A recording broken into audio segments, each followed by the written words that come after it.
चाळीसगाव येथे स्वतंत्र अप्पर जिल्हाधिकारी कार्यालय सुरू करण्याच्या हालचालींना वेग आला असून या कार्यालयाच्या कार्यक्षेत्रात एरोंडोल तालुक्याचा समावेश करण्याची शक्यता व्यक्त होत आहे. मात्र या प्रस्तावाला एरोंडोल तालुक्यातून तीव्र विरोध होत असून काँग्रेसने प्रशासनाला थेट इशारा दिला आहे. आज काँग्रेसच्या पदाधिकाऱ्यांनी जिल्हाधिकारी यांची भेट घेऊन निवेदन सादर केले.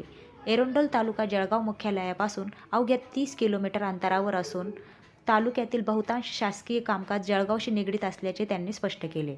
वैजनाथ, टाकरखेडा, दापोरी, वंजे खुर्द, रवंजे बुद्रुक, रिंगणगाव, कडोली, खेडी खुर्द, खर्ची खुर्द, खर्ची बुद्रुक, सावदे परिसरातील गावांमधून जळगाव सहज पोहोचता येते.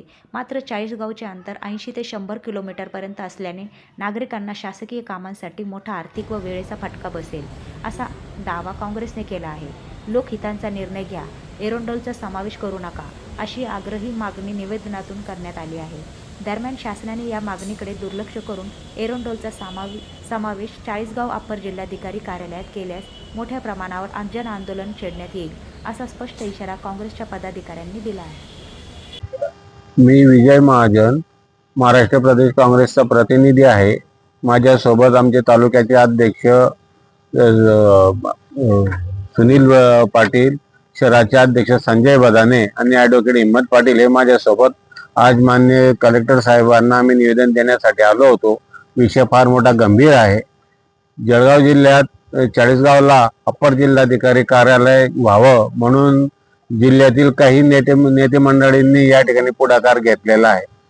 आता आमच्यावर फार मोठे अन्याय एरंडोल तालुक्यावर होणार आहे करिता आम्ही माननीय जिल्हाधिकारी साहेबांना निवेदन दिलं आणि त्यांना सांगितलं की एरंडोल पासूनची आमचं जळगाव हे अवघ्या 30 किलोमीटरवर आहे आणि एरंडोल पासून चाळीसगाव हे 85 किलोमीटर आहे.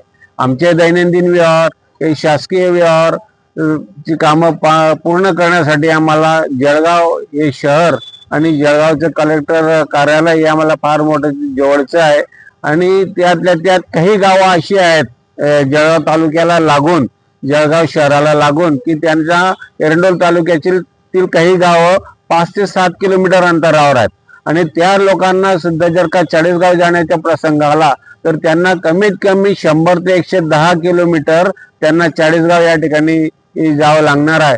परंतु काही लोकप्रतिनिधी जिल्ह्यातले त्यांच्या फक्त इगोपोटी त्या लोकांना त्या ठिकाणी चाळीसगाव या ठिकाणी जिल्ह्याची निर्मिती त्यांना करावायची आहे. चाळीसगाव जिल्ह्याची निर्मिती करायला आमची कुठली तक्रार नाही किंवा हरकत नाही, परंतु त्यांनी त्यांचे जवळची जे तालुके आहेत ते तालुके त्यांनी कव्हर करावी.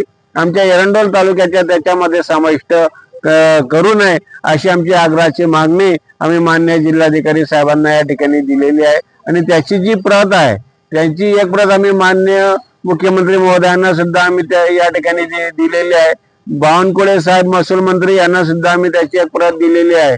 शासनाने आमच्या या निवेदनाचा या ठिकाणी गांभीर्यपूर्वक या ठिकाणी विचार करावा आणि त्यांनी जर आमच्यावर जर अन्याय करायचे जर ठरवलेलाच असेल, परंतु आम्ही एरंडोल तालुक्यामध्ये फार मोठं आंदोलन, एरंडोल तालुक्यातील सर्व नागरिकांना सोबत घेऊन आम्ही फार मोठे जन आंदोलन या ठिकाणी छेडणार आहोत. परंतु शासनाने आमच्यावर ही वेळ येऊ देऊ नये अशी आमची शासनाला या ठिकाणी विनंती आहे आणि तेवढ्यासाठी आम्ही एरंडोल तालुक्याच्या वतीने या ठिकाणी आम्ही मान्य जिल्हाधिकारी साहेबांना निवेदन दिलेलं आहे.